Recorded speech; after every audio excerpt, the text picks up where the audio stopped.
ఇక మాజీ సీఎం వైఎస్ఆర్సీపీ అధినేత వైఎస్ జగన్మోహన్ రెడ్డి ఇవాళ గుంటూరు జిల్లా తెనాలిలో పర్యటించనున్నారు.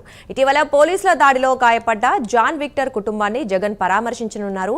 కాసేపట్లో తాడేపల్లి నివాసం నుంచి బయలుదేరి తెనాలి ఐతానగర్ చేరుకోనున్నారు. బాధితుడు జాన్ విక్టర్ కుటుంబాన్ని పరామర్శించిన అనంతరం మధ్యాహ్నం 12 గంటలకు తిరిగి తాడేపల్లికి తిరుగు ప్రయాణం కానున్నారు. ఇదే విషయానికి సంబంధించి మరింత సమాచారం మా కరెస్పాండెంట్ రవికృష్ణ అందిస్తారు. రవికృష్ణ, చెప్పండి.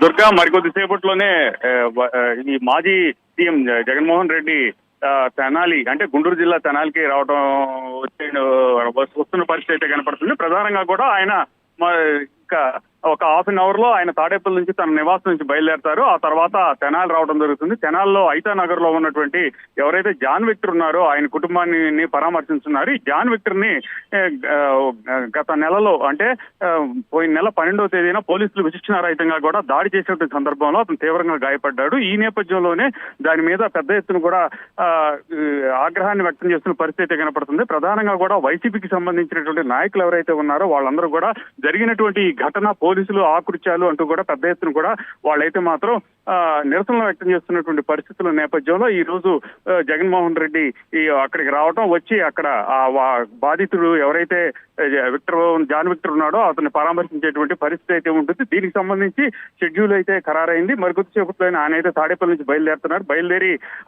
తెనాలి ఐతానగర్కి వస్తారు. వచ్చిన తర్వాత అక్కడ ఉన్నటువంటి జాన్ విక్టర్ బాబుని కుటుంబాన్ని ఆయన్ని పరామర్శించిన తర్వాత మళ్ళీ ఆయన అయితే మాత్రం మీడియాని అడ్రస్ చేసేటువంటి పరిస్థితి ఉంది. దీనికి సంబంధించి ప్రధానంగా కూడా వివిధ నేతలైతే మాత్రం ఆగ్రహాన్ని వ్యక్తం చేస్తున్న పరిస్థితి అయితే ఉంది. కూటమికి సంబంధించిన నేతలు ఎవరైతే ఉన్నారో వాళ్ళైతే మాత్రం ఒక రౌడీ షీటర్కి సంబంధించి అతన్ని పరామర్శించడానికి వెళ్ళటం ఏంటి అని వాళ్ళైతే మాత్రం ఆగ్రహాన్ని వ్యక్తం చేస్తున్న పరిస్థితి అయితే కనపడుతుంది. ప్రధానంగా కూడా ఈ రోజు ఆ ప్రెస్ మీట్ లో జగన్మోహన్ రెడ్డి ఏం మాట్లాడతాడు అనే దాని మీద మాత్రం పూర్తిగా కూడా అంత కాన్సన్ట్రేషన్ అయిన పరిస్థితి అయితే కనపడుతూ ఉంది. Durga, thank you Ravikrishna.